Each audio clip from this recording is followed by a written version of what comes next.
Absoluta necesidad.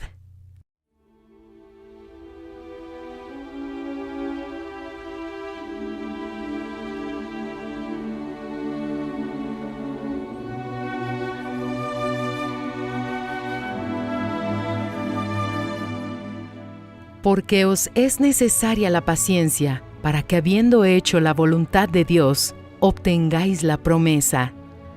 Hebreos capítulo 10, versículo 36. El infierno sabe que es imposible impedirle al pueblo de Dios que tome posesión de sus promesas. Se trata del cumplimiento de la palabra de Dios mediante la manifestación de la fe.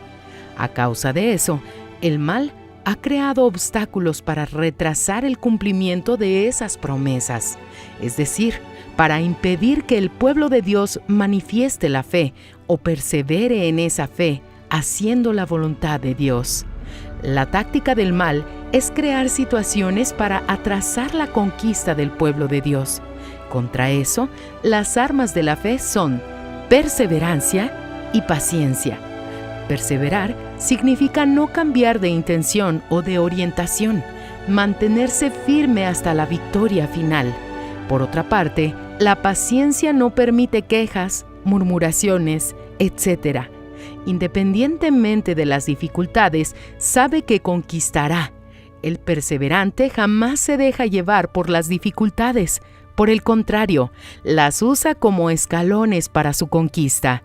Tanto la conquista material como la espiritual necesitan la misma determinación. Hay que tener paciencia y perseverancia para realizar un sueño material, y el mismo se da en el plano espiritual. Si en la conquista del sueño material, que es menor y más insignificante, ya no hay firmeza de fe, cuánto más en la conquista del reino de los cielos, que es el sueño espiritual. La perseverancia es una necesidad, no es un ítem opcional. Es necesaria para hacer la voluntad de Dios, y hacer la voluntad de Dios es necesario para alcanzar la promesa. Todas las promesas, inclusive la de la salvación del alma. En palabras del Señor Jesús, mas el que persevere hasta el fin, éste será salvo. Use las dificultades como escalones para su conquista.